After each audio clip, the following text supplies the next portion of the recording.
Jadi hari ini tanggal 26 September 2025, Bapak Presiden Prabowo Subianto sudah selesai melaksanakan rangkaian kunjungan luar negeri. Dalam utamanya adalah sidang umum PBB ke-80. Dan dalam 6 hari ini beliau mengunjungi 4 negara. Yang pertama adalah Jepang.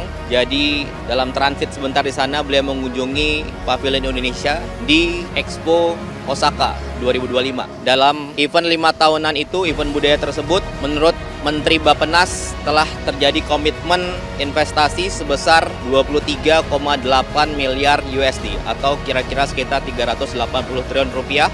Itu investasi yang sangat besar. Kemudian yang kedua, di Amerika Serikat dalam sidang umum PBB ke-80, Indonesia mendapat kehormatan menjadi pembicara ketiga. Pembicara ke-1 dan kedua itu setiap tahunnya sama. We differ in race, religion, and nationality, yet we gather together today as one human family. We are here first and foremost as fellow human beings, each created equal, endowed with unalienable rights to life, liberty, and the pursuit of happiness. Pak Presiden Prabowo berbicara di hadapan 193 negara anggota PBB. Jadi disaksikan oleh seluruh dunia. Kemudian Anda dapat lihat sendiri berbagai pimpinan dunia menyambut itu. Kemudian kagum terhadap pidato beliau, berani, tegas, konkret. Ada Presiden Amerika Serikat, Anda bisa lihat sendiri. Kemudian tadi pagi juga Presiden Macron menelpon beliau langsung, menyampaikan apresiasi dan kebanggaan beliau atas pidato Bapak Presiden. I want to thank you for your very strong words. Everybody noticed your commitment and your very clear and strong words. So I wanted to personally thank you for that. Jadi ini menunjukkan bahwa betapa banyak pimpinan dunia yang salut, bangga, dan hormat pada pidato Bapak Presiden, apalagi kita sebagai bangsa Indonesia. Kemudian juga di New York, Presiden FIFA Gianni Infantino datang menghampiri beliau. Kita tahu bahwa pemerintah Indonesia dan FIFA berkomitmen untuk mendukung Akademi Muda Sepak Bola di Indonesia. Dan dalam waktu dekat tanggal 9 dan 12 Oktober kalau tidak salah, Timnas Indonesia akan tampil di kualifikasi keempat Piala Dunia. Tidak mudah, tapi bukan mustahil untuk Indonesia lolos di Piala Dunia. Dan kita minta nanti dalam pertandingan tersebut semuanya berjalan sesuai rencana dan netral. Kemudian yang ketiga, kemarin mampir sebentar di Kanada. Dan intinya dalam kunjungan di Kanada kemarin ada satu manfaat, yakni adalah berhasil ditandatanganinya perjanjian Indonesia-Kanada CEPA, Comprehensive Economic Partnership Agreement, yang mana intinya adalah 90,5% tarif barang-barang produk-produk Indonesia akan dihapus oleh Kanada, dan itu tentunya mendampak sangat positif bagi perdagangan Indonesia. Kemudian tadi baru saja Bapak Presiden diterima oleh Raja Willem, Raja Belanda, dan Ratu Maxima. Raja adalah kepala negara, pimpinan tertinggi di Belanda, dan ini tentunya sangat baik untuk hubungan kedua negara. Dan intinya tadi juga disepakati bahwa pemerintah Belanda akan mengembalikan sebanyak 30.000 fosil, artefak, dokumen-dokumen budaya-budaya milik Indonesia yang disimpan di sini. Dan nanti prosesnya akan segera, mungkin besok Menteri Kebudayaan akan menyelesaikan itu dan segera dikembalikan kepada Indonesia. Dan ini proses pengembalian sebenarnya sudah berjalan lama, tapi alhamdulillah berhasil disepakati tadi, dan ya nanti akan dikembalikan ke Indonesia. Itu saja kira-kira ya. Terima kasih semua.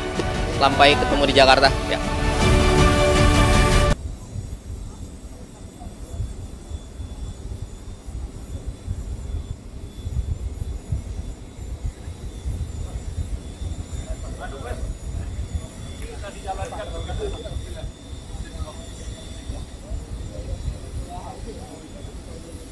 Pak Menteri, misi ada komplit, alhamdulillah.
saya kira bermanfaat, produktif, kita dapat contoh yang baik,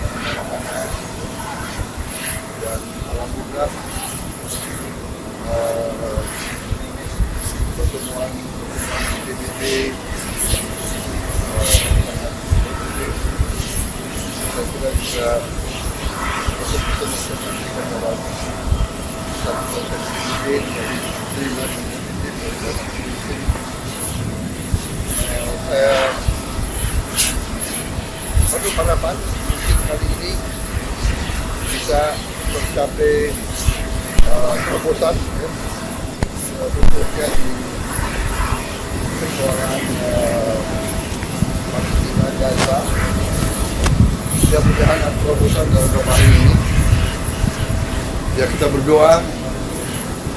Saya lihat ada itikat baik dari banyak pihak. Kita segera untuk teknis senjata untuk rakyat Gaza dan penyelesaian yang substantif. Jadi saya kira alhamdulillah hubungan saya bermanfaat. Di Kanada kami juga dapat terobosan. Kita berhasil tanda tangan CEPA, ya, Comprehensive Economic Partnership Agreement. Jadi free trade antara Kanada dan Indonesia. Kemudian juga kita sudah dengan Eropa 10 tahun, dengan Kanada juga berapa tahun. Terus di Belanda saya diterima dengan sangat baik oleh Belanda. Dari Belanda mengembalikan 30.000 item, Pak. Artefak 30.000 item yang mereka bawa dari Indonesia dikembalikan ke kita. Saya kira akan baik dari Belanda ingin pelihara hubungan baik kita. Kemudian Ratu juga ternyata seorang ahli keuangan dan akan ke sini tanggal 25 November diskusi sama ahli-ahli keuangan kita.